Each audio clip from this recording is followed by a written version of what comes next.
comment y arriver? Comment est-ce qu'on pourrait atteindre cet objectif dans cette petite durée de temps? Bien sûr, des systèmes précoces pour tout le monde, c'est non seulement l'avertissement.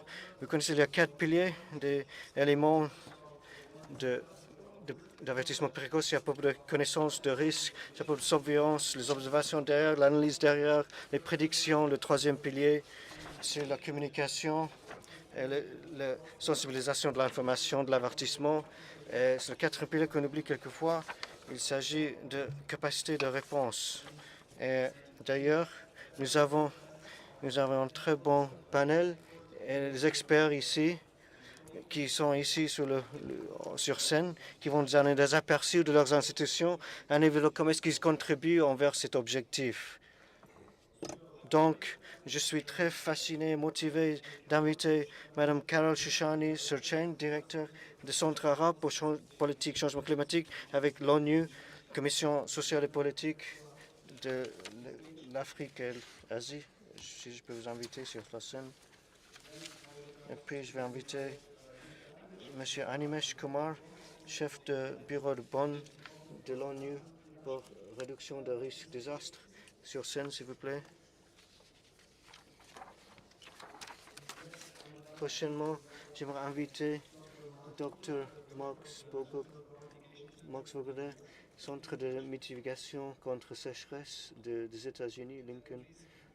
Je vous invite Mme Sandrine Geoffrey, spécialiste de gestion de ressources naturelles de la région Moyen-Orient, Afrique du Nord. Bienvenue. Et prochainement, j'aimerais inviter M. Ron Jackson de l'UNDP, de l'UNDP sur scène. Ron, il est actuellement chef de réduction de construction de résilience dans le bureau de cruise à l'UNDP, le bureau de l'ONU. Et dernièrement, il parle de accueil chaleureux M. Jamal Saad Al-Khatani, président directeur général du Centre régional de poussière de l'Arabie Saoudite. S'il vous plaît, venez sur scène.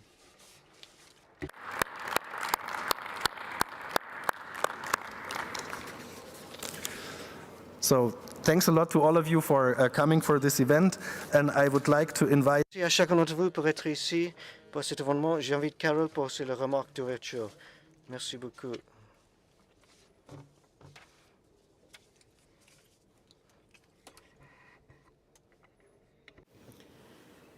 Thank you, Valentine. Distinguished colleagues, esteemed experts, it's my pleasure to be here with you to open this 3rd session on Resilience Day at COP16. Before I start, though, I'd like to kindly invite you to close your eyes. Imagine yourself at home, besides a window, checking your phone, and all of a sudden you hear sand and wind envelopes your home and the lights flicker and your phone goes offline as sandstorms pass overhead. Or you're in your car, looking out from your windshield and a moving mountain of dust, a veritable tsunami of sand, approaches you as the winds start to sway your car back and forth. Now imagine that there are no windows and no doors between you and the force of nature in front of you. Such is the case for the millions living in informal settlements and refugee camps and deserts and makeshift houses made out of corrugated metal, cardboard, and cloth. And you're breathing it, and the sand is in your eyes and in your throat, and you have no water to drink, and no water to wash out your eyes, and no water to clean your home. Drought, desertification, land degradation, and sand and dust storms go hand in hand, and it's only getting worse under climate change. Changing rainfall patterns, dried out river basins, increasing temperatures that reduce humidity and increase soil aridity, and stronger winds as the hydrological cycle moves quickly and more quickly the heating of the oceans and land. We know the indicators that contribute to sand and dust storms, and technology is there to help us get ahead. The WMO Sand and Dust Storm Warning Advisory and Assessment System, SDS-WAS, has been instrumental in this regard, with regional early warning assessments for Asia hosted by China, for the Americas by the Caribbean, for the Middle East and North Africa and Europe and Barcelona, and most recently, for the Gulf and Mashriq region, with the newest node here in the KSA. Their assessments are used to issue alerts and prevent and manage SDS impacts on society, ecosystems, and economic sectors. Early warning reduces risk. In a longer-term perspective, similar indicators can be used to project and plan forward. For instance, ESCWA, under our regional RICAR climate change initiative, uses regional climate modeling to project changes in temperature, consecutive dry days, evaporation, and wind by mid-century in vulnerable areas such as the Rub al-Khali here in Saudi Arabia and neighboring areas. The resulting conditions threaten the operation and maintenance of oil extraction facilities, the sustainable energy transition as solar panels are covered in blankets of dust, and healthy cities, which is in part why the Kingdom launched its ambitious Green Middle East initiative. Meanwhile, early warning systems and satellite imagery support preparedness and tracking of haboobs in the Sahel to sandstorms in the Gobi Desert, even as their seasonality shifts due to climate change. Shutters are shut, schools are closed, flights are canceled, and hospitals are becoming congested with patients suffering respiratory ailments. And the agricultural sector and ecosystems are being affected too, which is why climate analysis and increased investment in adaptation can also combat sand and dust storms.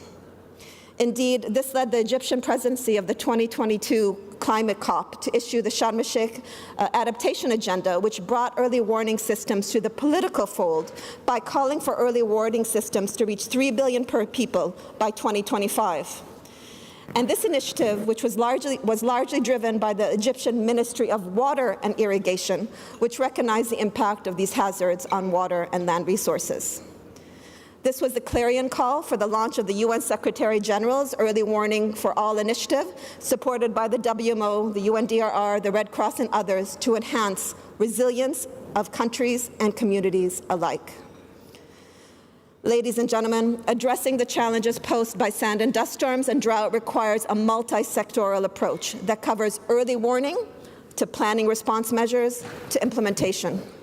This is why the UN Coalition on Combating Sand and Dust Storms was launched in 2019. Please project the slide. What began as a discussion among a handful of agencies has emerged as a coalition and collaborative network between 19 UN organizations that address sand and dust storms from their respective perspectives: agriculture, ecosystems, cities, biodiversity, health, transport, sustainable development, disaster risk reduction, and of course, climate change. I'm pleased to share with you that the UN Economic and Social Commission for Asia and the Pacific, ESCAP in Bangkok, and ESCWA are the co-chairs of the coalition for the coming 2 years, taking it over from the chairmanship of the FAO.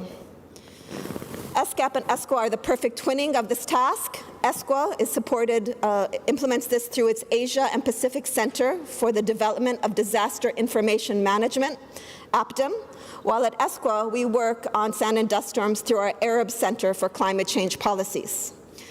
Together, we look forward to fostering global and regional collaboration across sectors through the coalition and its 5 working groups to support countries and particularly plan forward under the new UN Decade for Combating Sand and Dust Storms, which begins in 2025 and runs to 2034.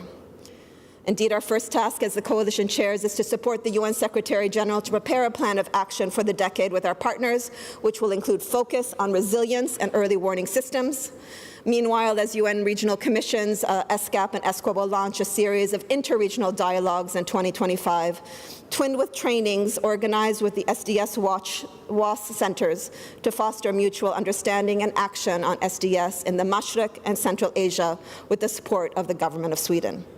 We invite you to join ESCWA and ESCAP and the coalition in this collaborative endeavor to enhance resilience, early warning systems, and action to combat sand and dust storms. Thank you very much, and I wish you successful deliberations.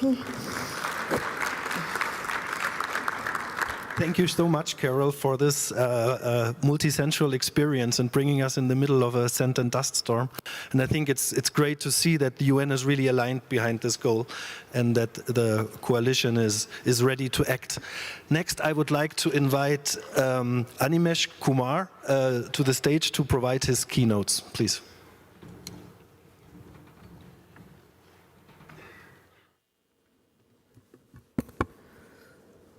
Thank you, Valentin, and hello, colleagues. Very good morning, everyone. So what I would do in this presentation today is to provide a global overview of early warnings for all through a series of reports that we have been generating. As the head of the UNDRR office in Bonn, I also co-lead the monitoring and evaluation process of the early warnings for all, and also serve as the coordinating lead author of the report, from which I will draw some of the key insights. I think my task has already been made a bit easy. The previous two speakers who have talked about the 4 pillars. Conventionally, we have been focusing only on the issuance of warnings, but over time, we realized that early warning works as a system, and the system has 4 key components: so risk knowledge, dissemination, the monitoring and observation, dissemination of the information, and the early action that follows. And the early warning system works as a value cycle, and this value cycle is only as strong as its weakest link. And once I will come to the details of each of the progress elements of these 4 pillars, but unless we understand this system as a very strong value chain, we would not be able to achieve the objectives of early warnings for all.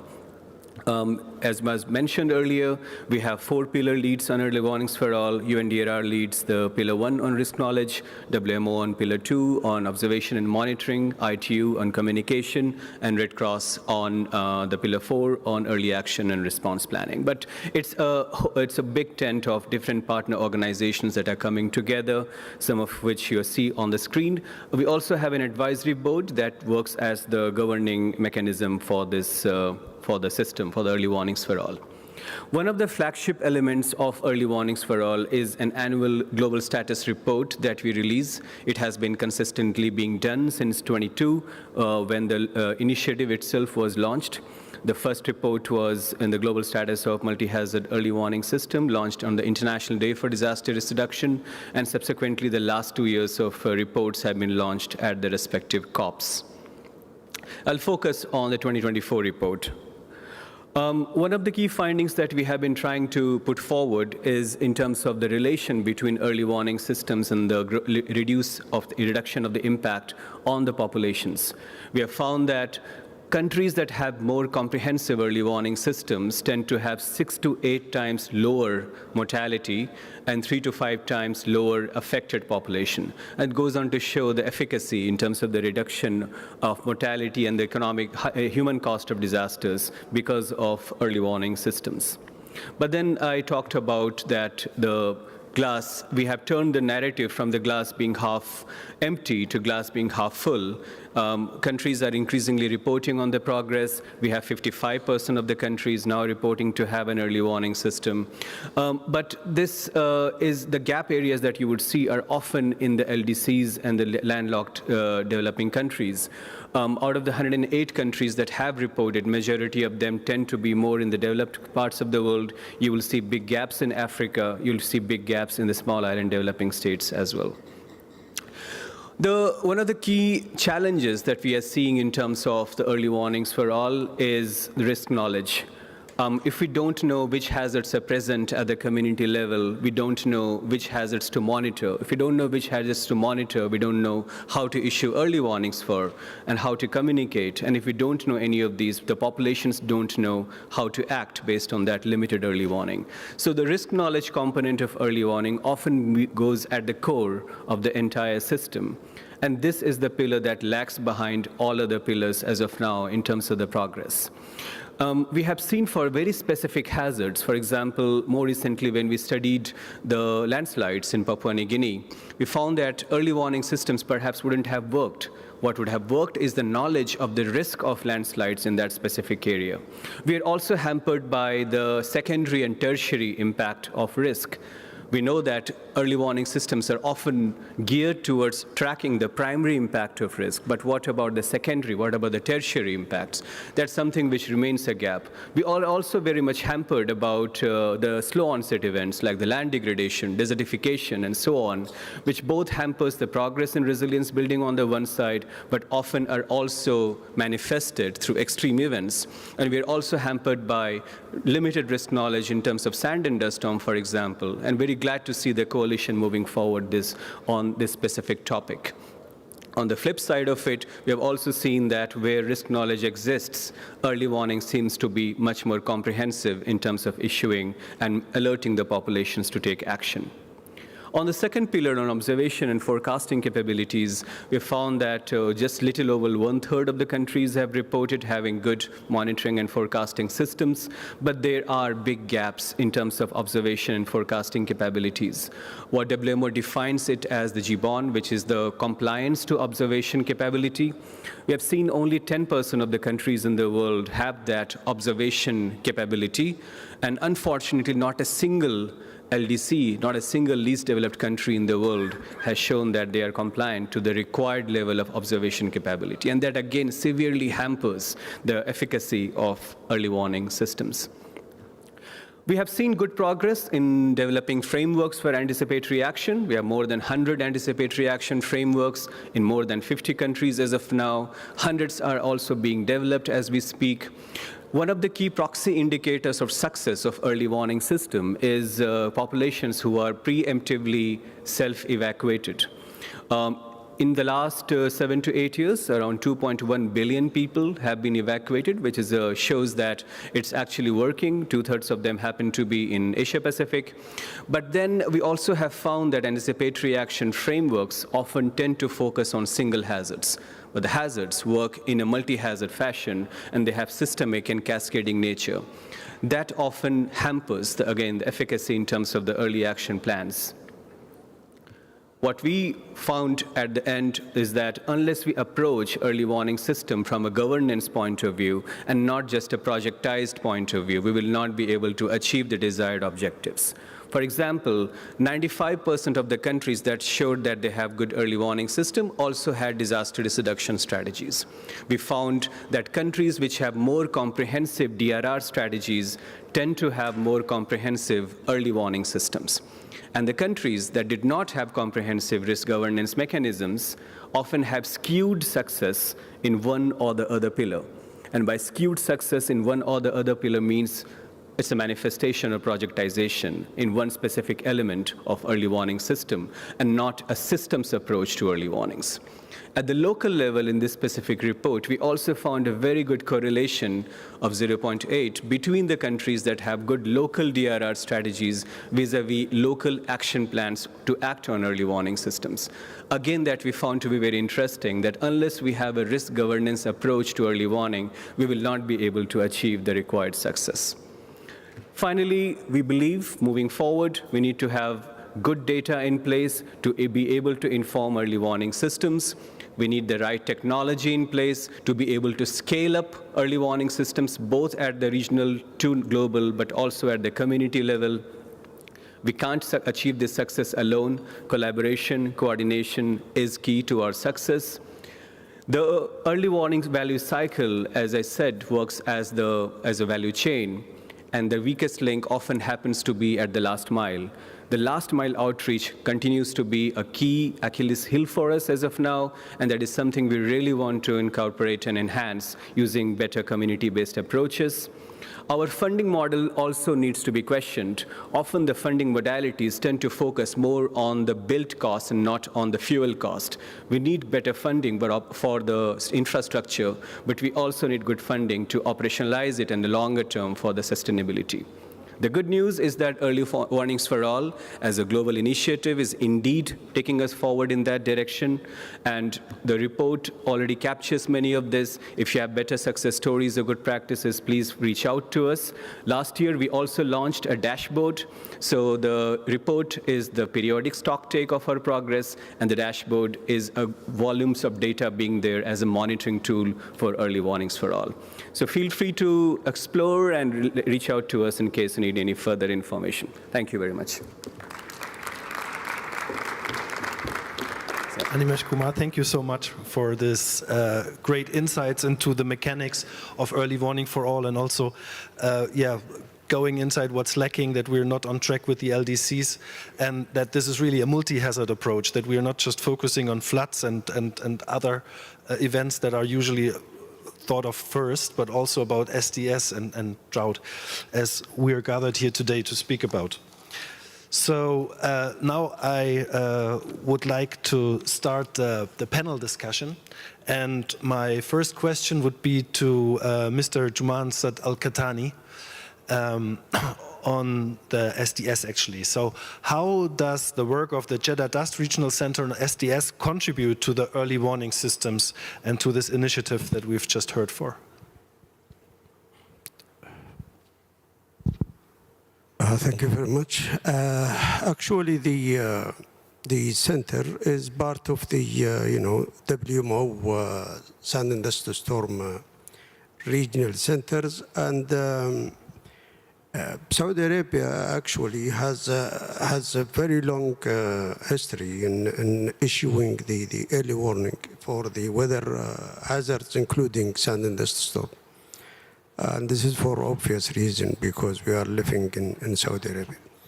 But the center helps to actually give focus in sand and dust storm, enhancing the network of observation. The center installed one LiDAR and one Aeronet station, with sun photometers in Riyadh, another one in the north, and the third one in the south. For the first time, we have 4 stations, because we have one in the west in King Abdullah University for many years. The center also managed to actually develop 3 models with different resolutions and being validated to predict the sand and dust storm in our region, and they are all now in operation. In addition, the center has done database reanalysis data for 34 years, which is now available at very high resolution, around 6 kilometers. And we do capacity building trainings. We organized early this year the first conference in sand and dust storm. Also with ISCWA, we and WMO, we organized a workshop for West Asia and the Arab League for the monitoring and modeling of dust. And the most important thing that I think is to have encourage the cooperation among our region. We have now 10 states members of our center. Although we started with the GCC only, now we have 4 more countries joining us, and probably 5. And this is make you optimistic that this process will succeed, because everyone wants to cooperate. I mean, this phenomena cannot be solved in one nation. You have to help each other in resolving this issue, either by technology transfer, knowledge sharing, funding. As you know, that we have the Middle East Green Initiative that we can capitalize in, utilizing this initiative actually to maybe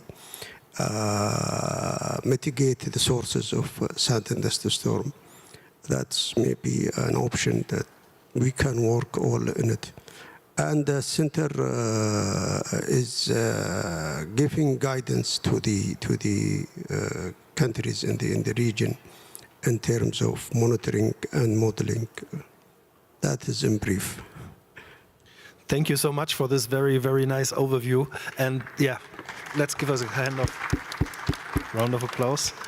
Yeah, that is really a technical, robust system. And I think what we all were very happy to hear is that the cooperation is so central for you as well in this. So the next question is to Dr. Mark Swoboda. Mark, how does the NDMC, the National Drought Mitigation Center, contribute to the early warning for all and, of course, to the 3 pillars of integrated drought management?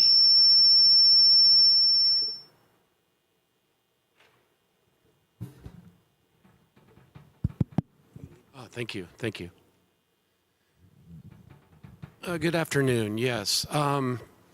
The Drought Center has been around since 1995, and some of the origins of what sort of the common language today centered around the 3 pillars comes out of a lot of work that's really part of our mission as well. So it synchronizes quite nicely. So I just wanted to touch on a few activities. I guess it's no coincidence then that the green dots on the left reflect those 3 pillars as part of our mission.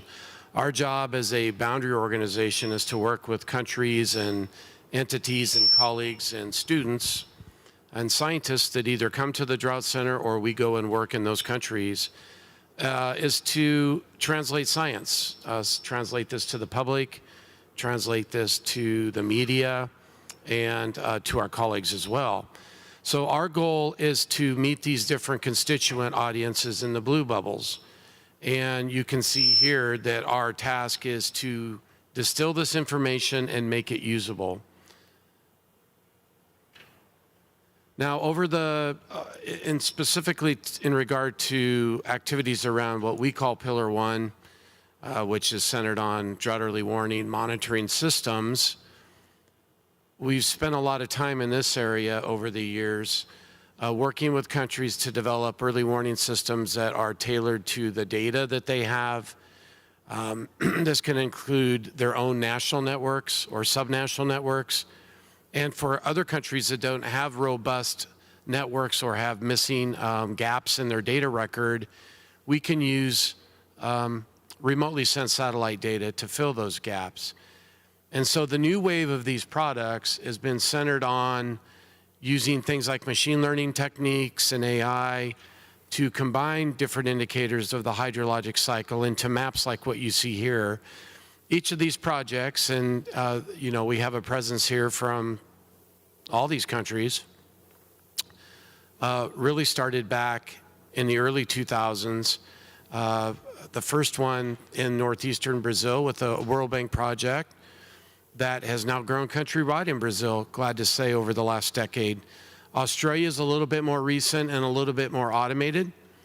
And now we're also doing things in places like South America, Africa, the Dry Corridor, and Asia. So these are just examples of how we're trying to provide a service, working with those folks to develop a system. They run it operationally, so they have ownership of that. That's generally going to lead to a much more successful product. Another couple of examples of applications specifically that I want to draw your attention to has been working with the World Bank in Southern Africa. Glad to say that we've actually learned a lot in how we inform and how we develop these systems. So it's a two-way street, right? We're also getting and gaining knowledge in that process. But it's taking the early warning system as sort of the now what. What do you do with that information?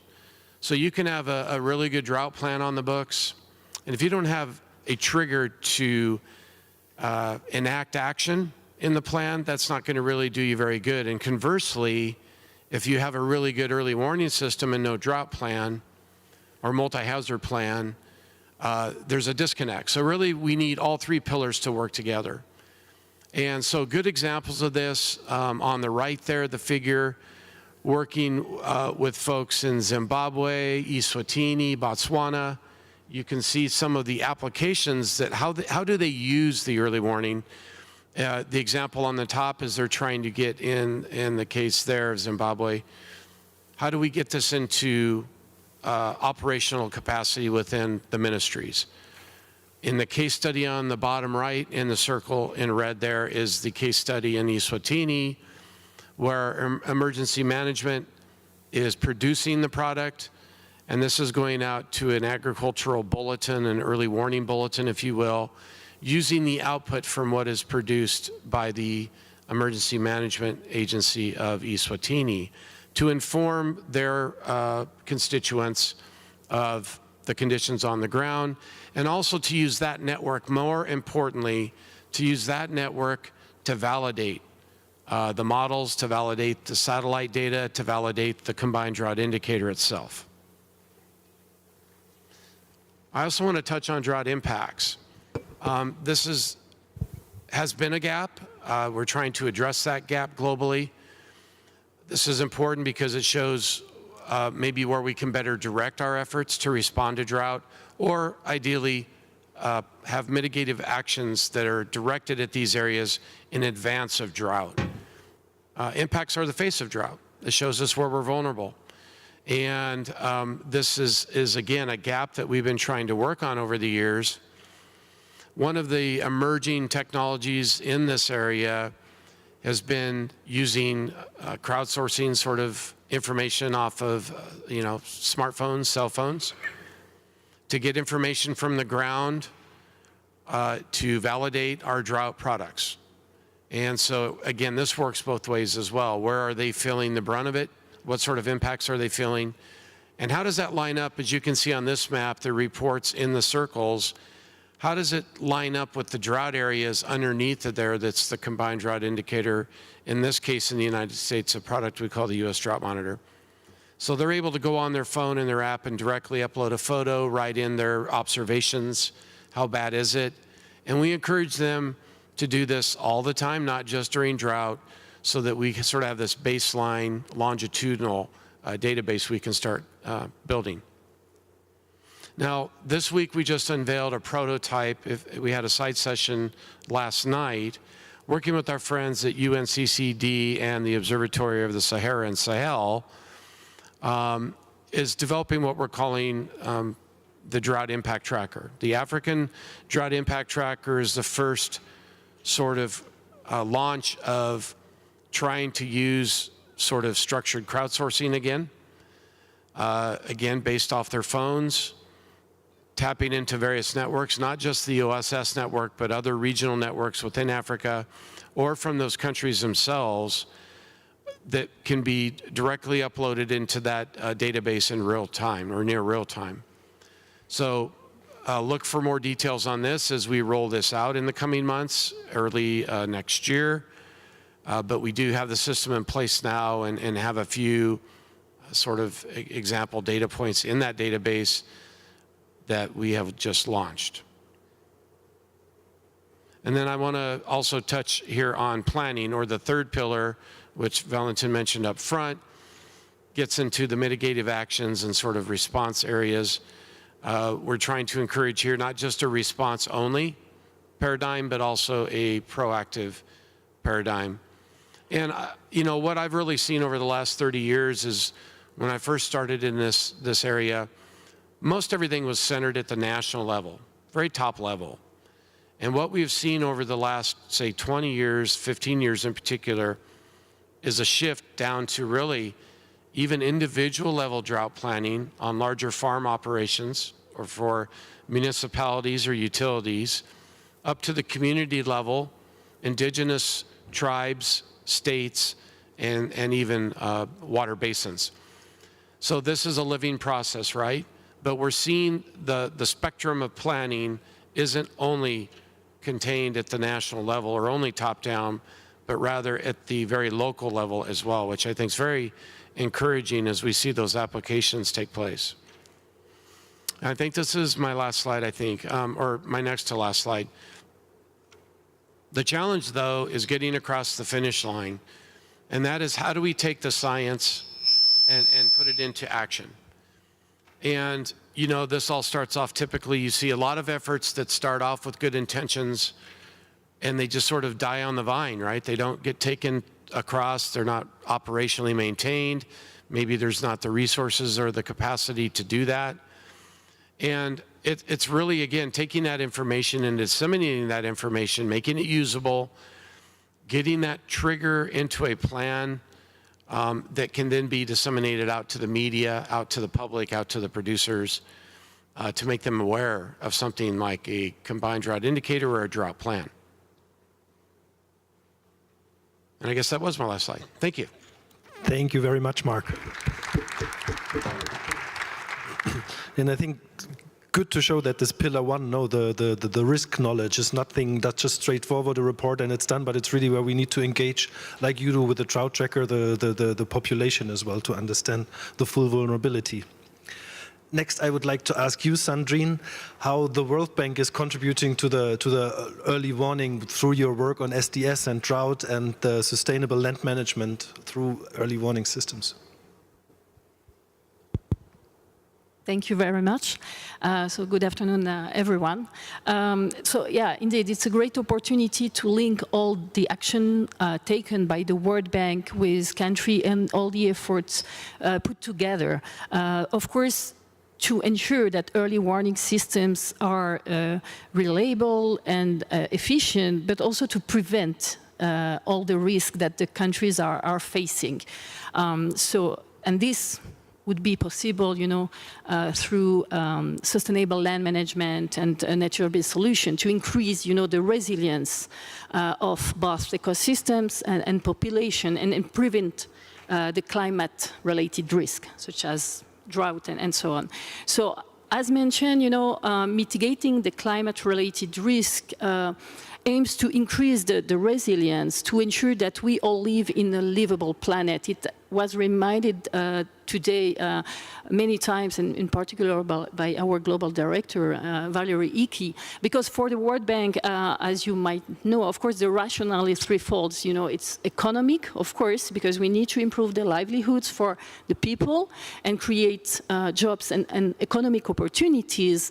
So this comes to the social aspects of our work, and of course, preserving our environmental and capital and natural capital assets on which a lot of economy rely on, the exploitation, the sustainable management of natural resources. And for this, we need to have interlinked approaches because, as you know, 25% man-made causes can be addressed, in fact, by improving land management.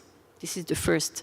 The second, of course, impact of sand and dust storm originating from natural causes, of course, can be also minimized and mitigated by increasing resilience of economies, nature, and people throughout, right and good practices on the ground to manage the land.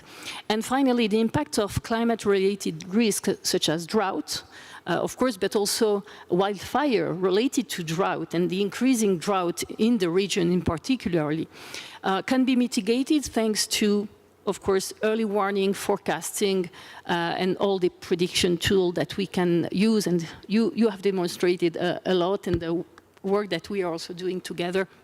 So all this, is really supporting the work that the World Bank is doing to prevent first and then mitigate the climate-related risk.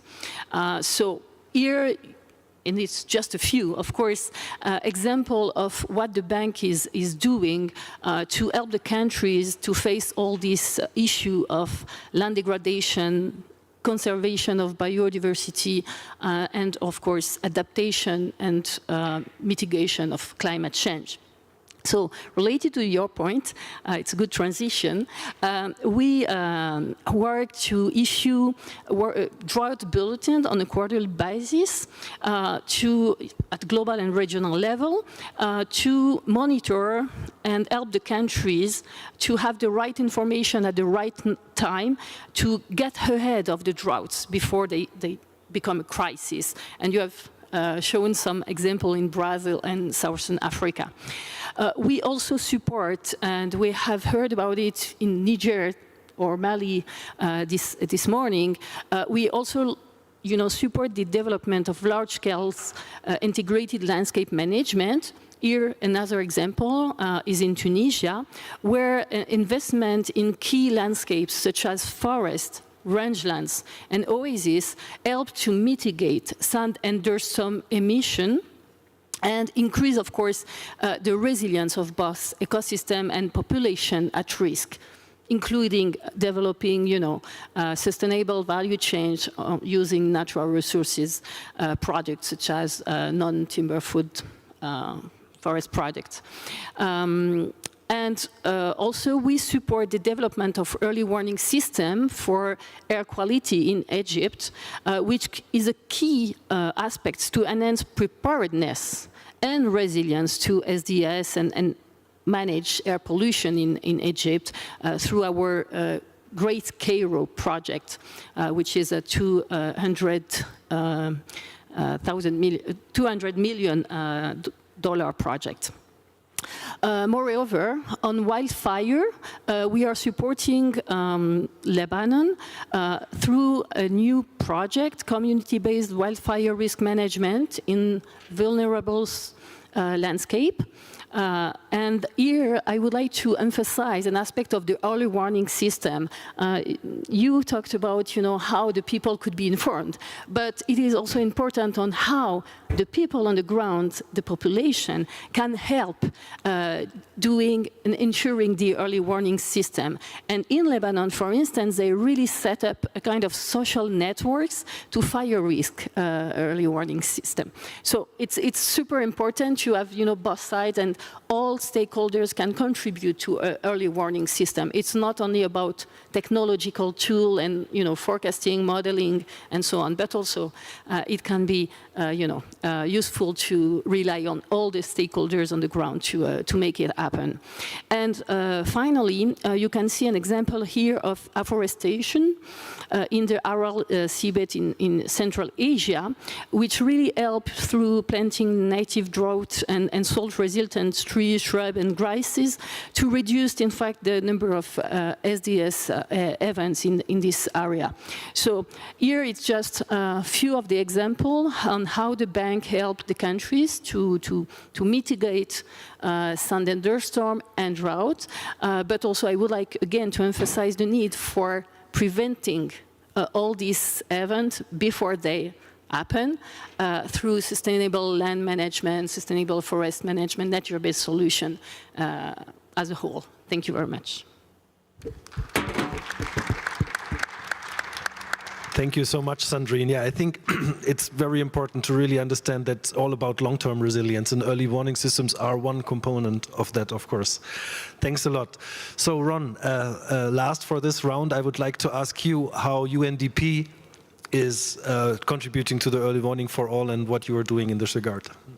Thank you very much, Valentin. And let me just start by saying it's an honor to join this esteemed panel of speakers. UNDP certainly is working on this thematic of early warning systems, and our focus in this particular area spans our work on preparedness and anticipation, which we see as core components to risk-informed development. We view preparedness and anticipation as a transformative process which strengthens the capacity of people.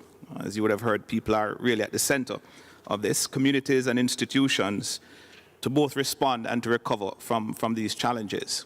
And our work stream in this area, whilst the centerpiece is on preparedness and anticipation, we are leveraging tools such as foresight and futures to really strengthen this particular service area, leveraging the digital tools, digital technology, but also approaching this from a multi-hazard context. Obviously, we do note that, water is at the center of most of the impacts we see, whether too much or too little.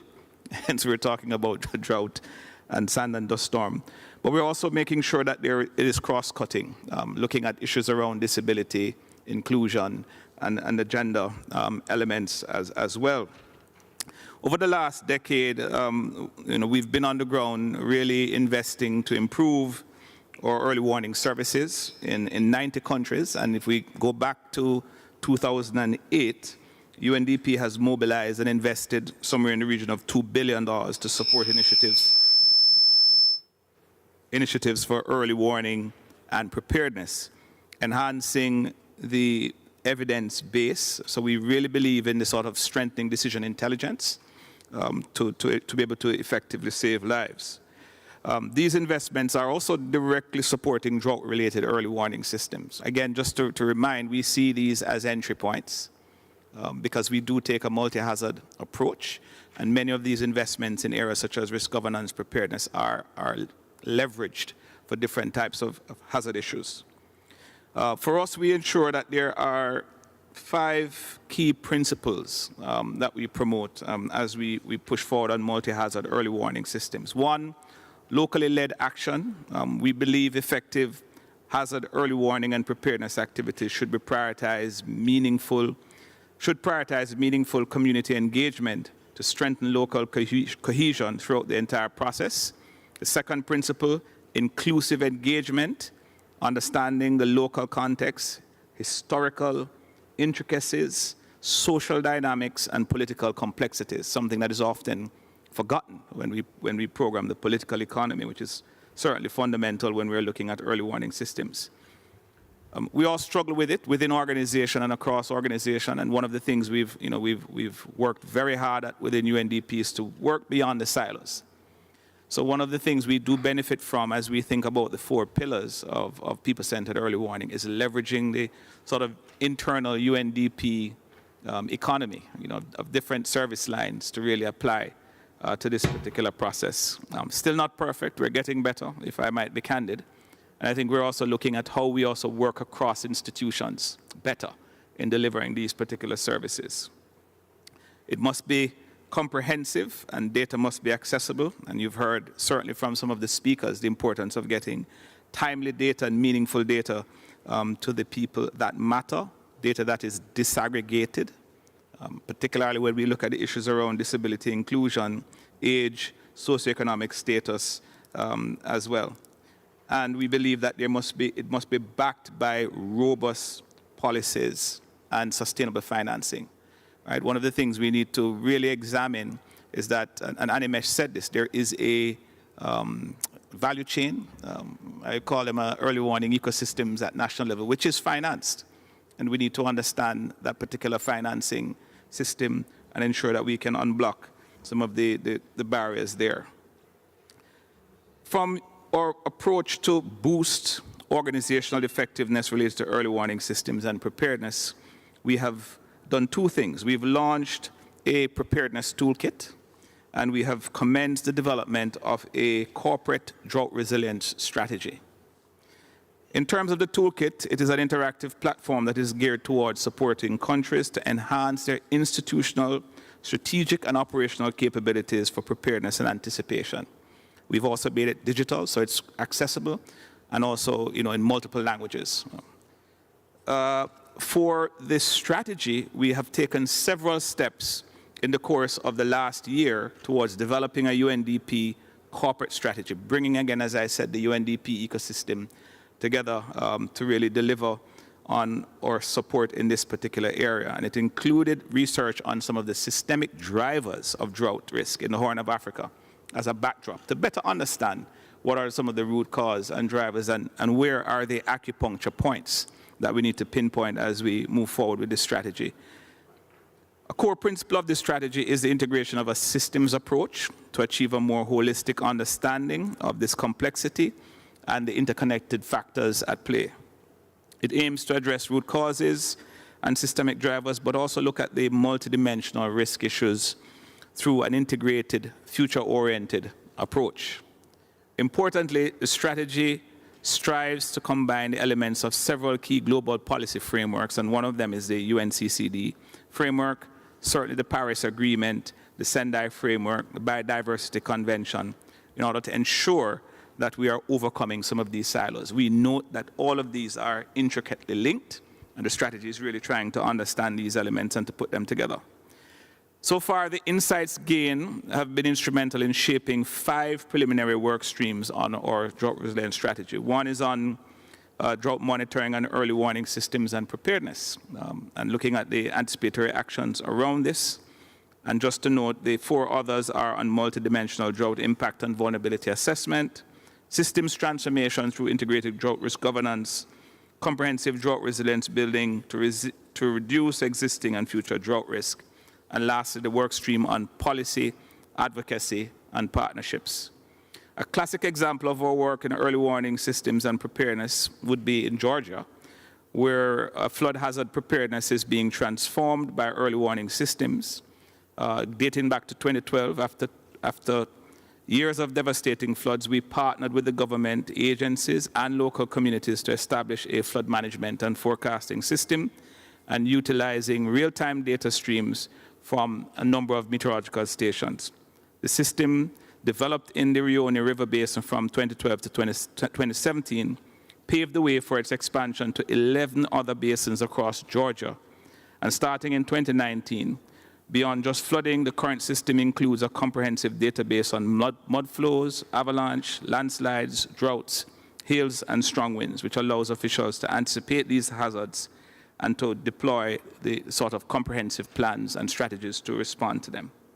Some of the tangible benefits realized, it includes timely and community-driven early warning systems, such as evacuation protocols, protections of livelihoods, and fostering the protection of 1.7 million people at risk. So I'll stop there and certainly avail myself of any questions in the future. Thank you. Thank you so much, Ron. I think this was very insightful. And you mentioned also as one of the 5 points now that UNDP has the social inclusion part that you're really trying to take into account the most vulnerable. I think this is something that we cannot highlight enough here, that these early warning systems should not just only reach some parts of the population, but those that are most and first affected usually. So for this second round, I would like to all participants to try to stay within 5 minutes, so we have some time also for questions from the audience later on. And my first question to you, Mr. Juman Al-Kahtani, is: so from your perspective, we heard very nicely about the system, the early warning systems for sand and dust storms. How is your perspective on the uptake from the countries? Is it already taken up by all the countries, and how could that be improved if it's not 100% the case yet? Thank you very much. Yes, I think we are lucky. I mean, in the Node, we have very good engagements from our region, but we look for more. I mean, like we are working now to enhance, for example, the data collection networks coordination to fill the gaps, especially in the borders. Also, we work together to enhance the capacity building in our area, and the coordination, especially in terms of research. And I think the scientists in the region, they can work better if we remove some of the bureaucracy and some of the things that we can facilitate by having our center. But I think the most important thing to have an effective, actually, early warning system in any country is to have a robust and reliable monitoring network that capture good data that for the scientists to use and make this data available. And actually, Saudi Arabia just launched an international partnership initiative where we want to enhance early warning system in those countries who is not able to do it. And this will be done through the WMO regional centers that they exist now. And Saudi Arabia will fund this initiative with $10 million for the next 5 years, and we expect the other UN organizations and countries to support this initiative. Because we believe that, and from our experience, early warning is very critical to mitigate the impact and adapt with the sand and dust storm. For the capacity building,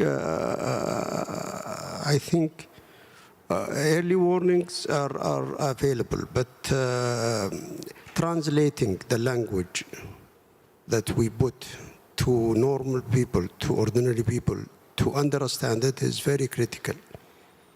For example, if I have a children who is sensitive to dust, and I look to the forecast. Probably I will cancel my trip, which is not important to go tomorrow. Maybe I will postpone it until after tomorrow, and then they will be safe in terms of safety. And also, I may also use the, make sure that we have the medication with us. If I have somebody who has asthma, or this could be vital, especially for children and elderly people. Not to mention also the safety, because there may be car accident or any sorts of accident that could happen in the road. The cross-border coordination is very important because, as you know, this phenomena doesn't believe in any borders. It transfers in the surface of the earth thousands of kilometers. So I think the cooperation at the regional level is very vital. Thank you. Thank you so much for this, and yeah, for stressing this regional collaboration component. I think, yeah, water doesn't know borders, and sandstorms neither. So we really need to think beyond this, the national scope only. So next, I would like to ask you, Mark, a similar question. I mean, you know that in many places, early warning systems are actually in place for droughts and for floods and so on, but still we hear about casualties in countries, even in developed countries. Like we had a flood in Germany 2021 where the early warning system worked very nicely. Everything was there in time, but still people died. What can we do that this is not happening, and that also, especially for drought, of course, the message reaches the people that need to act? Can I get that clicker for you? Yes, thank you. Yeah, so that really gets to the second question here, addressing sort of the gaps and challenges that I've seen here that we need to address. And I think, you know, one of the conundrums of drought is this graphic. Unlike a lot of other hazards that have a relatively small spatial footprint and a very relatively small temporal footprint, so they come and go pretty quickly, cover a relatively small area, maybe a floodplain or just the storm track. Droughts can cover millions of square hectares and last from days to decades. So the challenge here on an early warning system is, there's many, right? But with a warming climate and climate change, the one that we're trying to get on people's radar is flash drought. These rapid onset, rapid intensification droughts. The hydrologic system is behaving differently under this warming climate, and therefore droughts behavior is changing as well. So there's the stigma that droughts are only slow onset disasters. And I'll come back to that in a little bit. I talked earlier about the impacts, and I want to really emphasize that again. That's still a big gap as we try to develop this baseline. Working with UNCCD and our partners at the OSS, we want to move that out into collecting impacts across the world, not just in developed countries. And even in our country, there's a long ways to go to better that database. But the bottom line is you can't measure what you don't monitor. And so if we're not actually monitoring it, how do we know how things are changing? So in the case of drought, both our vulnerability is fluid and our stationary climate is fluid. So it's really a moving target on two fronts. And so we need to treat impact collection data just the way we do temperature and precip. In an early warning system, that's just as critical. And we're trying to better understand now through working in different countries and with different partners, can we pick up that signal and tying the impacts to the indicators we use to monitor drought? So that's a gap we're trying to overcome. Another big gap, as is the case with drought plans or drought early warning system, is implementation. You know, Ron touched on it earlier, inclusive collaborations, tapping into indigenous knowledge, youth, gender. That local knowledge is the validation to, if that doesn't make sense and jibe with what's on the ground, it's not going to get used. It's not going to be trusted. So we want to be transparent in this process.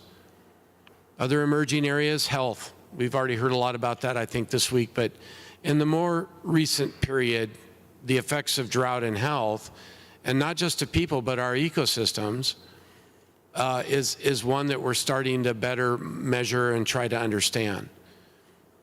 Prediction is still the holy grail.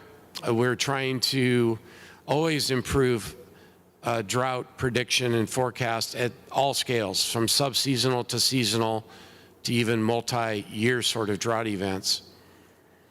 And then what do these rapid onset droughts mean in terms of water and food insecurity? These climate shocks, what they do to the economy, how they disrupt services. These are all things that drought early warning systems that take these into account can help us deal with these in the future. And at the end of the day, the biggest gap is us. It's still about our mindset. We have the tools, we have the data, but we have this tendency, what we call the hydrogeological cycle, is to not deal with it until you're in it. Whatever that hazard is, whatever that disaster is, you don't want to deal with it until you're in it. And that's all about the shifting from reactive to proactive.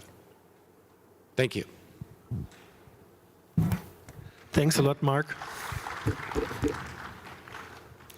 Yeah, I think this was a very point-on analysis of the gaps for drought, and yeah, it tells us what we still have ahead of us to work on. Same question to you, Sandrine. What do you think are the gaps that we need to face, also especially in regard of your work with the World Bank on sand and dust storms? What is ahead of us? Thank you very much. Difficult to add much more. Already a lot have been said. But I would like just to take a step back to bring here key lessons learned from project implementation. So first, of course, all the projects we implemented supported, the commitment of all the countries to achieve their commitment, international commitment to, towards land degradation and combat desertification and drought, biodiversity conservation, and climate change adaptation and mitigation. And here we go, all the work that we are doing through integrated landscape management and so on, bring multiple co-benefit in addressing all these risks and issues of drought, sand and dust storm, and forest fire related to increasing drought. And their, impact on the ground, which needs, of course, to be monitored. And this, of course, helps to, at the same time, reduce land degradation, conserve biodiversity, adapt to and mitigate climate change, and, of course, increase also food security, and so on, as well as, creating jobs and opportunities for the people. So applying natural-based solution through integrated landscape management, restoration activities, regeneration, soil and water conservation techniques really supports bringing back ecosystem function and services and increasing resilience of both people and ecosystems. And this is also important because increasing, the capacity of ecosystems also increase their capacity to face all the disturbances due to drought and any other climate-related risks, such as floods. So they can recover faster, of course. So this is also the, increasing the ecosystem resilience. And we have developed at the World Bank, 2 global programs supporting natural-based solutions worldwide. So we learn a lot, and this can be replicated in other countries. And finally, of course, there is a need to enhance early warning systems, of course, from the preparedness and resilience of vulnerable ecosystem and population to the adverse and negative impact of all these issues, but also their impact not only on, the ecosystems, but also on human health. For instance, we didn't talk about it, but this is why the World Bank is supporting in Great Cairo project, to help Egypt to face air pollution, because including through, avoiding this SDS impact, increasing the human health issues. Of course, it helps agriculture to be more resilient, industry, transportation, of course, because all the transport sectors are impacted by SDS. You know, all these issues impact other sectors, so we need to think this about as a whole, and water and air quality and so on. So based on these key lessons learned and also what have just been mentioned already by the colleagues, what's next? So we need, of course, to continue developing, improving our modeling, forecasting tools, but also upscale the investment. And we have, you know, hear a lot about the amount of money needed to face all these issues. So we still need to continue helping, designing and implementing investment and project at scales. Of course, this should include the development of prediction technologies, early warning systems, and so on all these issues. Upscaling integrated landscape management, I have already talked about it, really to prevent dust transport and dust storm, including through NBS, sustainable land management, sustainable forest management, sustainable agricultural practice, and so on. And of course, we need to further strengthen the capacity building for all the involved stakeholders to make all understand what is happening, having the same language, having the same understanding of the phenomenon in place. And as mentioned at the beginning by Mr. You know, the stakeholders also and the people needs to understand what is happening, and moving through your, you know, or moving away from this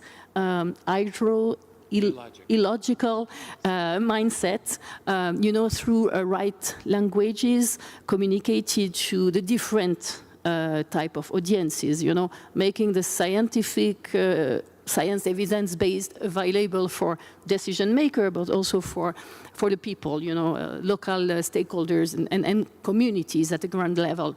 So all this, in order for them to adopt the tools and approaches which are developed and available, but which still need to be really owned and appropriated by all the stakeholders to be more efficient and ensure that, you know, decisions taken are, you know, support the safety of everyone on the ground. Thank you. Thank you very much, Sanjin. Yeah, you added very nicely to the analysis that we had. Now these additional points on integrating the landscape approach as well. And of course, capacity building is something that we could fill the whole session with. Thanks a lot for that. So last, Ron, to you, what is your analysis? We heard you have done a great job in Georgia. Do you think this is just, we just need to translate that into other countries, or is there more to do as well? Well, thank you very much. I think there's more to do, and let me perhaps start where Mark left off. I mean, Mark, you coined the illogical cycle.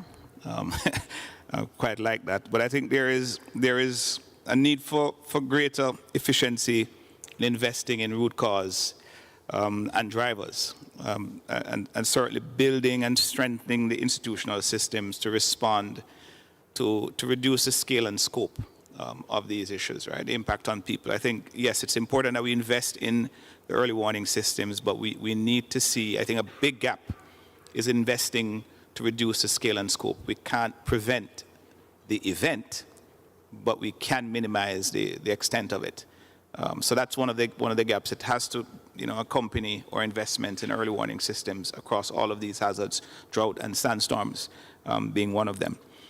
The other issue I think we need to work on if we want to really have efficiency gains is addressing our tendency to invent new language and to try to drive this new language into the local context, right? I mean, it leads to what I call dissonance in the risk language, and it really slows down the speed at which we can, you know, propagate so sometimes simple is better.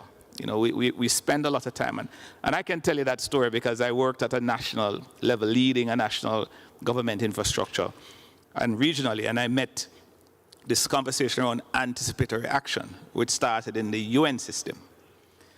And it took a while, what is that? I mean, we already have these systems. So we have to be careful also that we are fragmenting the sort of risk language where we need to be on a common page for efficiency and speed, particularly with local communities. So we heard from many speakers that it is important that we're working hand in glove with the communities. If we need to be effective, then we need to bring simple, understandable language to the communities. So to transfer all of the investments, for example, in Georgia to others, we need to make sure that we are speaking the same language. Third, I think we need to build on some of these existing ecosystem services to better understand on the ground the issues, right? I mean, as I said before, there is an existing ecosystem. We need to be able to understand that better so we can tailor our investments. Now we need to look at tailoring, not a one-size-fits all. And we need to leverage our investments to unblock some of the blockages in the local ecosystem. We might find that there is, in terms of the quantum of investments in the domestic space, maybe larger than the project investment. So how do we use that project investment to really unblock and make sustainable, effective, and efficient the early warning systems?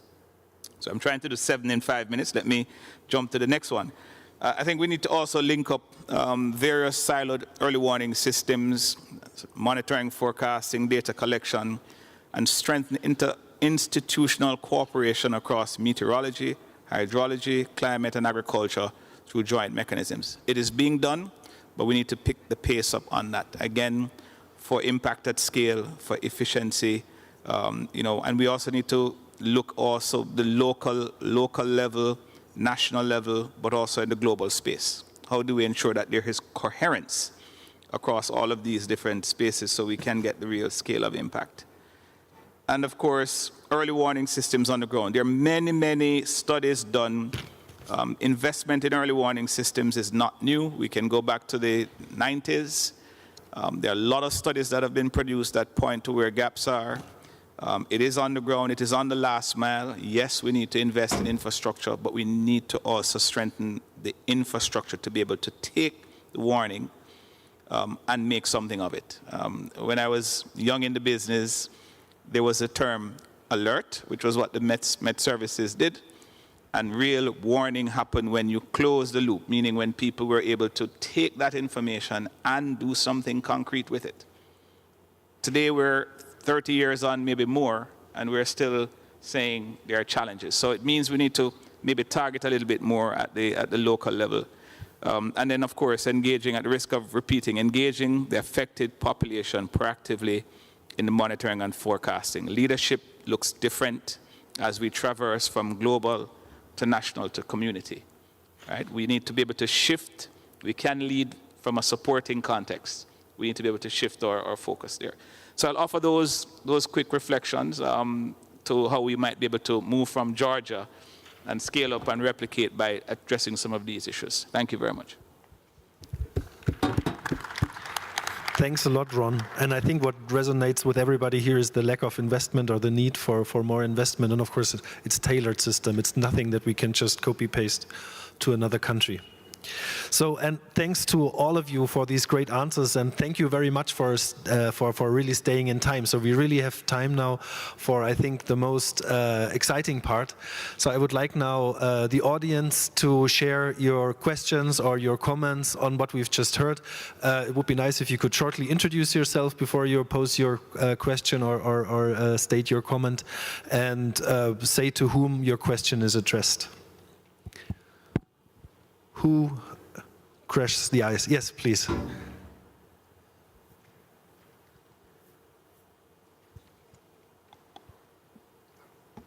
So, good afternoon, everyone. This is Mohammed Danial Kamal. I am the Secretary SDGs at the BRAC Association, and we are a youth-led organization in Pakistan. Moreover, I'm also an environmental educator, and I'm currently teaching more over 2,500 plus youth participants in Pakistan. And we recently launched back in our Global Climate Educational Toolkit 2024. and it is right now serving its purpose successfully in more than 12 countries. So my question is to Mr. Jackson. You just mentioned your preparedness toolkit. So is your toolkit particularly focused for the government, or is it moreover like focused on the youth-led organizations, the individuals, the teachers, the students, so that they can particularly prepare all the disaster information by themselves? Also, I have a question for Mr. Animesh Kumar. I have a question apart from this topic. How is the UNDRR involving the groups of indigenous people in terms of DRR? Thank you. Thank you so much for the question. So since we already have a question, I would ask Ron to answer the first one, please. Sure. The whole idea, the toolkit is designed primarily for national actors, starting with governments. Certainly, we also want to be able to apply this to, it is designed that it can be used by local government actors and other constituency. One of the motivating pieces behind it is that, from where I came, we recognized that, well-known tools were not being effectively applied in, SIDS, LDCs, and some of the other countries. Simple things like scenario planning. I mean, how are we effectively using that to do better preparedness planning? Being prepared doesn't mean you have all the resources for all the people at risk. It's about knowing what resources you have, how many people you have at risk, where they are, how you will manage those resources, and what's going to be your protocols to be able to plug the gaps. And so that's where we're really trying to up the ante in using these particular tools. So it's designed first and foremost for the governments. The UN actors can join, but our target is really helping governments to strengthen their practices and their processes. Thanks a lot, Ron. And if I may just add before I come to the second question, we haven't heard about the youth engagement so far, or the part of innovation and how youth can or needs to be a driver in this early warning for all. Just to mention, we have these two shared programs, the Integrated Drought Management Program and the associated program on flood management. And there we have each year a competition for youth on innovative ideas on early warning systems. And we really get great ideas, and we try to scale them up in the project that we are doing with the countries. So just to mention that the input from the youth is really central to, I think, the future of the early warning systems. But sorry to capture the discussion. There was a direct question to you, Animesh. Yeah, thanks. And also building upon the youth engagement as well, because we really find that that there is a lot of potential which is often untapped from the youth side. Where we have found it to work very well is when youth, science, and private sector have come together. We have some very good examples. For example, in Nepal, the disaster tracking system developed through the government was all done by a youth innovation lab put together by a youth setup group as a starter company, and they got the support from the science and tech group at Asia Pacific level and funded further by the private sector. And that then it was taken over by the government.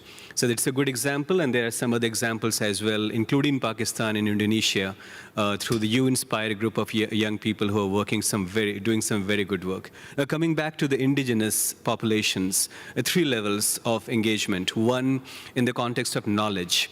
We understand that no matter how much scientific knowledge we produce, it has to be set in the context. And the indigenous knowledge, the traditional knowledge of localized communities provides that context. And in the report that I was sharing the findings from, we have captured very good examples of how community-centric early warning system has worked well when it is embedded in the indigenous knowledge of the populations. And that needs to have a combination of high-tech, low-tech, and no-tech of early warning systems. Only then it works. Now, in terms of the population, so UNDRR does have a stakeholder engagement mechanism where indigenous peoples, communities are one of the stakeholders that we engage with. In Asia Pacific, for example, there is a Philippine organization called TEPTEBA. So that works very well on indigenous population and their engagement in different UN processes, including in early warning systems. And we have also taken a step forward in terms of moving on from engagement to empowerment to leadership. So recently, there is under the loss and damage mechanisms of UNFCCC, there is a Santiago network on loss and damage that is hosted by UNDRR together with UNOPS. It's the first loss and damage facility on providing technical assistance to countries. In the advisory board, we have a representative of the indigenous populations. And that, again, is a good example of how indigenous populations are being engaged in a much more meaningful way. Thanks. Thanks a lot, Animesh. Further questions, please, or comments? I see there is a question. Hi, thank you so much. Well, my name is Benjamin Sanchez. I represent the youth from Latin America, Chile. And, well, I had the pleasure to talk with Sabrine yesterday. And, well, I have a question, an open question for all of you. I understand that all of you come from different organizations. And, well, I would like to hear your perspective, your experience regarding the next question.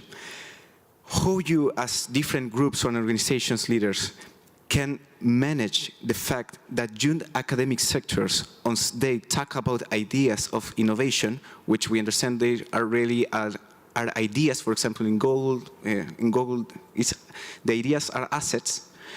When the youth academic sector talks to the private sector, can put in danger the protection of the parent of the ideas regarding regarding all this innovation sector with resilience, with early warning systems, which we are, as the youth sector in Latin America, we are working on it. We must foster, but my question is, how can you manage the fact that the youth, once we want to talk with the private sector, we put in danger our ideas? Because we understand in Latin America it's quite difficult to, well, you understand, I hope to be clear. If I understand correctly, you are asking how we can manage that the youth and the private sector can work closer together in regard of resilience building. Yes, because in our ideas of, for example, early warning systems, it's pretty dangerous to talk with the private sector because as young academic, our beautiful ideas could be endangered because they could solve it. And we have seen in practice along all of youngers with beautiful ideas. Well, you understand. I don't know what is your different opinion of representatives of these organizations. Who wants to, Ron, you want to answer that? Not that I have a perfect answer, but I understand it. And I think this is where, going back to how we bring, wider systems into coherence on this, right? Because I think, young people, they're quite innovative. We talk about innovation. We offer innovation challenges. But, institutions like WIPO at the UN level who are working on intellectual property rights, I mean, how do we now apply this to support some of these areas of concern so that when we are engaging the youth in this particular exercise, we're also ensuring that we're supporting them in providing the sort of intellectual property of their innovation when it comes forward into these particular challenges. So I understand the issue. I don't know that I have the perfect solution, but I do know that there are institutional systems there. They're just not necessarily connected to these particular processes when we roll them out. And it's time that we are linking these pieces together, especially as we now talk about innovation, we talk about technology, we talk about youth. How do we ensure that we put the systems in place to support them? And I think one call is through these intellectual property rights, whether globally or in national systems, they're called into play to provide the protection for young people.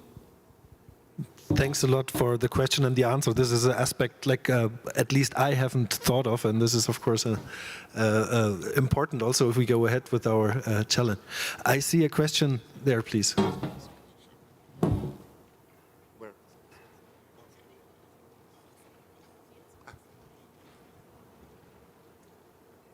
Thank you very much for this session. Actual early warning system is very, very important for our region, in Arab region. I'm Hala Murad.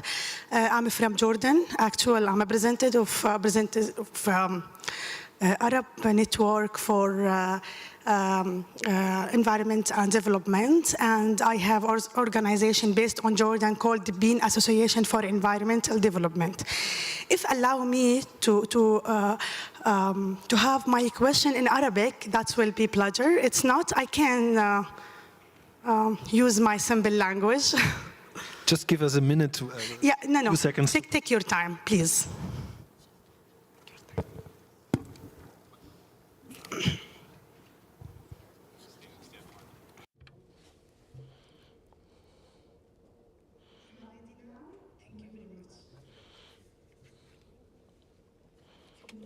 In Jordan, the first threat that exists on the national level, and it exists in the national strategy to reduce the risk of disasters, is floods. Because of rain due to climate change, is not just economic or social threat, it's a security threat. We consider it as part of security threat. In 2018, there was a flood that reached to Wadi Musa Valley, to Petra. More than 3,500 tourists were in the area. There was a large project led by UNDP for early warning system, but at that time that system didn't work technologically. That saved the 3,000 tourists was the indigenous knowledge of people there, how to use the ropes, how to use some safe spots that people can use, and that wasn't impacted by the rain. The collective memory, the traditional memory, is what saved more than 3,500 from death or drowning or these causes. My question is, why sometimes don't take negative experiences as we take good practices? Sometimes we want to understand why we failed, so we can learn from the lessons and succeed next time. What I see and learn from COP Baku and COP to Riyadh, I listen to best practices, but I don't listen the bad practices or failed practices or practices that didn't succeed or practices that need to be developed. How we can lead a new approach based on the idea of best practices in addition to bad practices for a new approach to lead the early warning systems, specifically socially. Thank you so much. Thank you very much for that question on why do we not learn enough from the failures of the past. And I think this was a very impressive example that you gave from Jordan, from the flood, where almost, I think, 2,500 tourists were affected of this flash flood. Yeah. So who would like to answer that question? Yes, Animesh, please. Yeah, I think all of us would have some perspective on this. Just to add one couple of things. One is we already discussed that we as human beings are often affected by our cognitive bias, and disasters do provide that cognitive bias. So we learn from the failures, and then we ensure it doesn't happen again. But it doesn't, when we learn, we don't implement it very systematically, and that has been a challenge. So we highlight the failures, and we as in the business of risk management, basically the best thing that would happen if we succeed is that nothing would happen. And how to demonstrate that what nothing would happen is a success has always been a challenge. And for media, they always would want to see the impact. But in this, between the success and the impact, comes the good and bad practices. I think part of it is the documentation of those. So if you look at our report that I was presenting, we studied very thoroughly 10 to 12 key events that happened in the last 1 year, and the performance of early warning systems in each of those disaster events. And there is a full section that will kind of has documented that what went right, what went wrong, how it could be improved. So the entire report is actually based on several of these case studies, apart from the official statistics that the governments have reported to us. So part of this is good documentation and their implementation. And I think through Early Warnings for All, we are developing that momentum so that it can be implemented at scale. Thanks a lot for that answer. Ron, you also want to? Yeah, no, I think I really take your point, and I really appreciated your reflection. And I think the challenge often is that in big spaces such as these, we want to convey the message that we can win the battle towards delivering these things, and in fostering that hope. We tend to put the positive stories, right? We always look for the positive stories to say it's possible.